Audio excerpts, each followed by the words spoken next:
Right. Because he was going to German school and Right. all that, you know. Yeah. So you went back then, after Munich back to Hawaii then with your family? Right. And I thought they need to be brought up in that kind of surrounding. okay. And so when did you start this Parks and Recreation? Well, when I went back there, that's when I started working for Parks and Recreation. Okay. After being away from 7 years and all that, I thought it's time for me to settle down in Hawaii. Okay. And you also then served in '76 as the United States Right. coach. So for 3 successive Olympics, 3 different countries: Mexico, Germany, United States. Right. Now your Parks and Recreation, we know you from your lifting, but I don't think too many people know this fact. You were one of the people, or were the person who started the Hawaii Marathon. Is that I'm one of the person that started the Honolulu Marathon. Okay. Right. In 1973, when I started working for Parks and Recreation, Okay. the title I had was a physical fitness specialist. Okay. And I had to get everybody focused in becoming fit. Okay. And I thought, what can I do? I can't push weightlifting on everybody. Right. So the best part would be maybe jogging, Okay. because that was in vogue then, with jogging shoes and jogging pants and all that. And the housewives were going to shopping centers with jogging outfit, you know? Right. That was the idea. So we started the jogging program over there. And then that December, we decided to put on the marathon, Honolulu Marathon. We only had about 165 persons then. Only 165. 165 runners, that's all. Okay. Okay. The following year, it almost doubled. Okay, and then it stopped mushrooming. Just took off.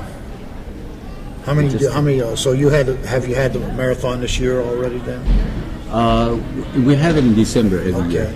How many Okay. did you have this So year? last year we had in December 26,000 26,000 people. runners. Starting with Now, that is 165. completely different Yeah. from weightlifting. You know, Yeah, but weightlifting still. is individual, right I on the know, platform, but still, right? it But grew this, that much. 26,000, and you know you're working with an army of people, Right. and they're filling up the whole street, and you got to put them in the right sequence because you can't have slow runners in the front. Right. So you got to program them correctly, and so you got to have them pace apart so that everybody's in their right running ability. But you retired actually from Hawaii, but even though you're retired, you still go and volunteer your Yes, time. you know to what? help with this. The marathon became so big, so unwieldy that the Parks and Recreation couldn't handle it. Oh, okay. So an organization was formed, Honolulu Marathon Association, Okay. and they do all the work. you're And part of Parks that. and Recreation come in at the very last minute to help out. Okay. Well, I used to be the liaison person from city and county to the Honolulu Marathon. Okay. When I retired, I switched over and I became the liaison For for the that. Honolulu Marathon Association to the park system. So, you know, I got the coordination of with the city and county very easily then, because they know me and I know them. Yet, despite being involved in all that, of course, you've remained in our beloved sport as an official. Along the way, many more honors. You know, one of the top lifters, the 100-year centennial, of course. You know, and so on. And you continue to go to competitions and officiate. And so on, and put on Well, clinics. That's what you really love, is putting on clinics. Am I Yeah, correct? weightlifting is in my blood, and Okay.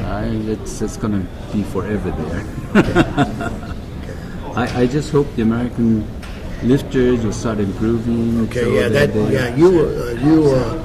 I was very fortunate in the fact that I got to see my first nationals in '56, and that was truly the golden age of weightlifting in the United States. Okay, and you were the leading person in the golden age of weightlifting. You know, we had you and Davis, Berger, the Georges, Vinci, Szymanski, and Stan Stanzik, you know, and all these wonderful people.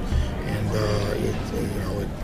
to think that we were world leaders at one time, and we're not what we were of course, is a It's little good that we disheartening. had that era at least, you Yes, know. yeah. If nothing more, at least we could reflect back on Right. that. But I really feel that the current crop of lifters and officials should take advantage of The opportunities. the legacy that was left behind. Okay. A lot of it has been forgotten, Okay. and I think that's a That's mistake. what, If you don't have a past, you don't have a future. So, but Yeah. yes, but and also what I find most interesting, and you know, when I was young, of course, like many young men, you were our idol, and then of course, as I've told you in private, it's gone to a great friendship, which means a great deal to me, and friendship as a result of lifting. But what I find most interesting is your accomplishments, of course, are unbelievable. But what is most interesting to me is that as a 13-year-old, you were taken from your home with your family, placed in what we call a camp, came out of that camp, okay, and became the great world champion you are. And you know, and there was no money involved. I mean, you didn't get any money. You did it for that flag hanging up there, blowing in the breeze. If I remember, you told me that time and time again. And great pride to be an American, and also a great ambassador for our sport. And the fact also that this all took place during the Cold War. I don't think people have any idea what that struggle was like. You know, the Americans against the communists. We got to prove whose system is the best. And Hoffman, you know, driving force with that. So.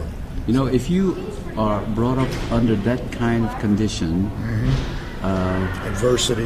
right? You have, like, the Russians at that time were, say, the enemies, right? Right. And their idea was to create the strongest lifters they could, because they could They'd say have the they have strongest nation. the strongest men in the world and all that.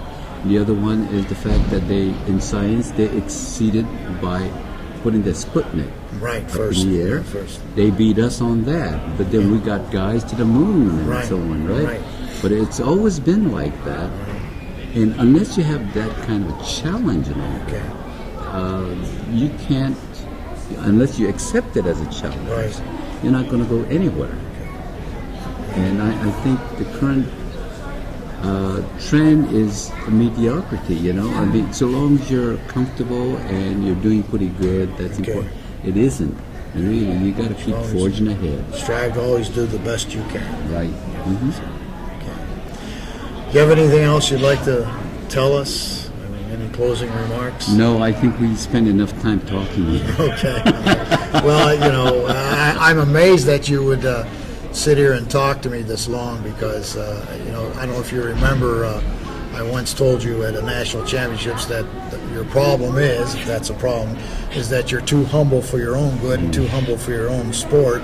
And your wife has told you the same, but you told us that's your ancestry and that's how you were brought up. So, Tommy, on behalf of all of us, I want to thank you very much, not only your time here today, but what you've done in the past, and also the way you always conducted yourself. I mean, I'm very fortunate. I saw you on the platform. I saw how you were on the platform, how you acted on the platform, how you acted off the platform. And if anyone needs a role model, of course, that's the greatest role model is. Tommy Kono, thank you very much. I'm so honored Thank you, Lou. to have you as my friend. Thank you. Thank you, ladies and gentlemen.